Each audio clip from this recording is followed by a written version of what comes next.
Hey, I'm MarTyNi, and we just finished Immortals Fenyx Rising, and this is a thoughts video about that game. And first thing I gotta say, I freaking love this game. I freaking love this freaking game. I was not expecting to enjoy this game as much as I did. I got the Ubisoft Plus subscription just so I can like check it out. I've heard good things, but I wasn't sure if I'm gonna like it myself. It seemed like, you know, it's a Ubisoft game, so they're usually like decent, but they're not something to really write home about. And I gotta say I was completely wrong. It was amazing. Throughout the game, I was laughing as I was not laughing at a game for a very, very long time. Like, it's one of the funniest video games, in a really good sense of that word. A really good video game, and funny one. It's probably one of the few video games where I don't mind cutscenes at all. There's not a lot of them, but all of the cutscenes were pretty well crafted, but especially the jokes that they made, almost 100% of times they hit perfectly. They were funny, they were quirky, they were like dad jokes, very in like irony kind of jokes, like sarcasm and stuff like that. It was amazing. And the gameplay was also enjoyable.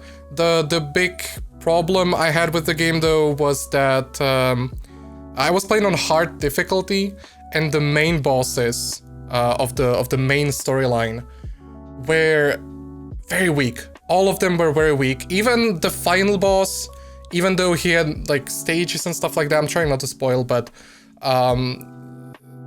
even then, it was a no-brainer, really. And I would expect if they have difficulty options, that that if I select a hard mode, it's actually gonna be hard. And it wasn't really hard. I'm not sure even if I died a few times, but I think only because I was learning the game, and then I think I died like once just because I wasn't doing any damage to one of the optional bosses, because that's actually where the hard mode shines, is the optional bosses, or probably like even like all the other difficulty options, but the optional bosses are the difficult part of the game, which I understand why they probably did this, so everyone can go through the main story. But if I want to just go through the main story, I would play on normal or on easy. It's kind of weird that when I'm playing on hard, you make them so easy to like. They were these unique enemies, the bosses, and they just fell flat because I beat them in few hits. I didn't even have to think about it, and that just made it so weird. And now we're gonna go on to the optional bosses. And those are actually the ones where you get the most fun out of it if you're looking for a combat kind of experience, because those are pretty difficult, and they have unique mechanics, I feel like, to them, some of them, and they're like the pinnacle of combat. So I just thought that they could make you know, a bit of an adjustment. Especially on the last boss, which he has very cool animations, but basically you stand between his legs all the time, and all his attacks, well, not all of his attacks, but a lot of the attacks that he has, you can pretty easily dodge while you're between his legs. So they made this enemy where the perfect way to fight them, or basically the only way to fight them, is stand between their legs. And then they made all the attacks kind of like, you know, not even hit you when you're in between his legs. So that was kind of weird. But yeah, I don't know what else to say. It's a Breath of the Wild clone. I really enjoyed it. I gotta say though, they've been playing it very safe. Because when I was playing Breath of the Wild, Breath of the Wild was very, first of all, survival mechanics heavy. So you had to have proper clothing on you when you went into the snowy area or into the hot area. You had to like change your clothing depending on the situation. And You also... did you have to eat?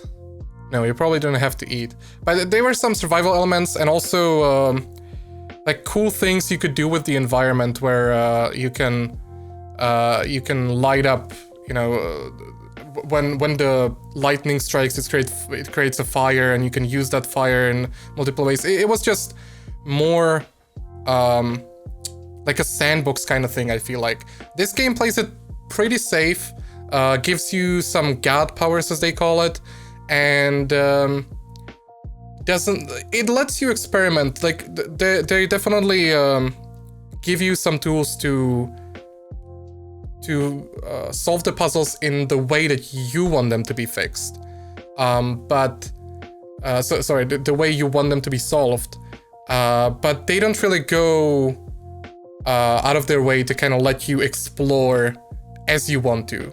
Like, I remember there was for example, one cool thing where there's a chest hidden behind like a gate I can't get around, and underneath there was a button that I needed to press, and it's like you need like a heavy box to put on top of it to like fully press the button, and that would open the gate.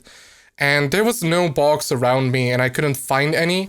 But I noticed a Cyclops at the top of like a huge hill.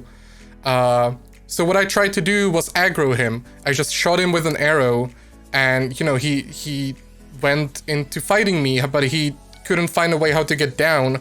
So instead, he found like a rock or a tree, just grabbed that and threw it at me.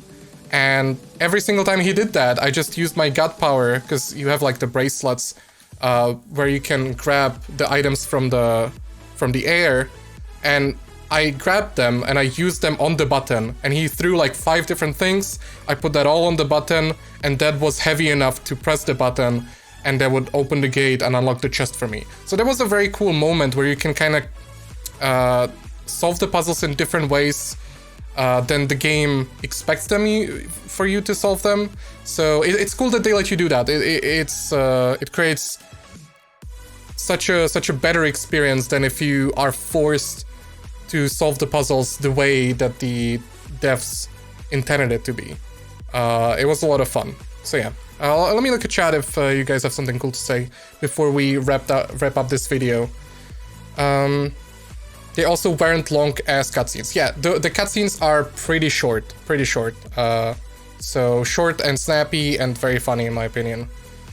I think hard bosses as optional is a good thing, but I get the criticism had the same thing in God of War 2018. Freaking Valkyries. Yeah, I also want to say that the optional bosses should be the most difficult ones.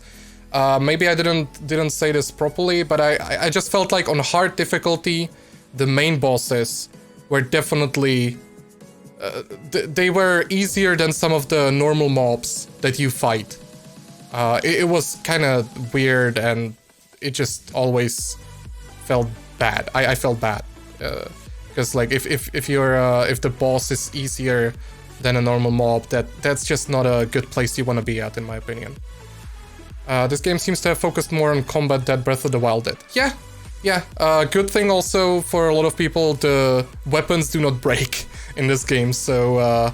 but then again, you only have a sword, a hammer, not hammer, an axe, and a bow. So you don't get to, like, experience different ways of how you experience the game. Everyone has the same loadout, they just have different,